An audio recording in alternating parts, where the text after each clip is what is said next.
Kisah hidup Al-Imam Atho bin Abi Rabah. Beliau bernama lengkap Abu Muhammad Atho bin Abi Rabah Al-Aswad Al-Maki.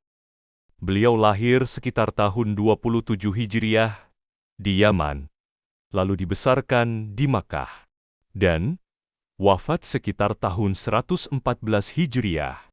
Beliau seorang maula bekas budak. Berkulit hitam, bahkan fisiknya cacat di beberapa bagian tubuhnya. Namun justru dari keterbatasan itu, Allah angkat derajatnya menjadi salah satu imam besar tabi'in. Beliau tumbuh di Makkah dan menekuni ilmu di Masjidil Haram. Guru-gurunya, di antaranya Abdullah bin Abbas, Abdullah bin Umar, Abdullah bin Amr bin Ash, Abu Hurairah, dan sahabat-sahabat besar lainnya. Beliau kemudian dikenal sebagai Mufti Makkah selama lebih dari 20 tahun, hingga Khalifah Abdul Malik bin Marwan selalu merujuk padanya dalam masalah fikih dan haji. Sifat dan keistimewaannya adalah zuhud dan wara. Ia hidup sederhana, tidak tertarik pada dunia. Bahkan ketika Khalifah memanggilnya dengan penuh penghormatan, ia tetap rendah hati sebagai ahli ibadah. Dikenal banyak beribadah, berpuasa, dan mendirikan syalat malam, ketekunan dalam ilmu. Sejak muda, beliau duduk di majelis ilmu, dari pagi hingga sore, mencatat dan menghafal hadis, serta fatwa sahabat. Kedudukannya yang mulia di hadapan penguasa.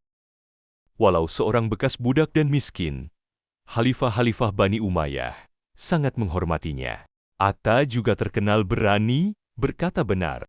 Ketika penguasa ingin fatwa yang menguntungkan mereka, Atta tetap menjawab dengan jujur sesuai syariat. Atta menjawab dengan tegas sesuai kebenaran syariat.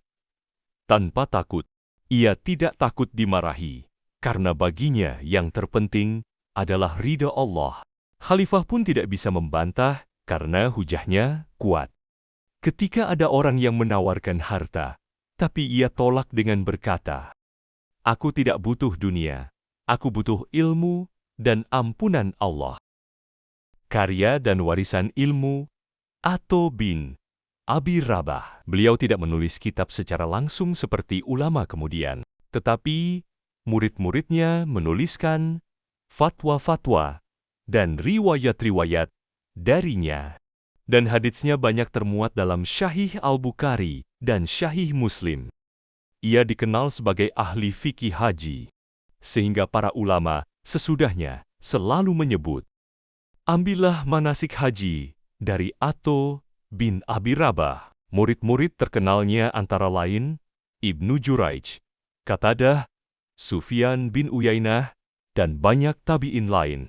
Pesan inspiratif dari perjalanan Atho bin Abi Rabah, bahwa ilmu bisa mengangkat derajat siapa saja, walaupun dulu hina atau miskin. Jangan takut berkata benar, meskipun di hadapan orang yang berkuasa. Kesederhanaan dan ketakwaan membuat hidup lebih mulia daripada harta berlimpah.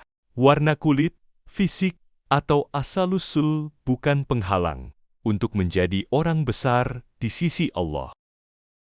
Ikhlas dan berani berkata benar, meski di hadapan penguasa, sederhana dan tawadu. Tidak tergoda dunia, meski punya kedudukan tinggi.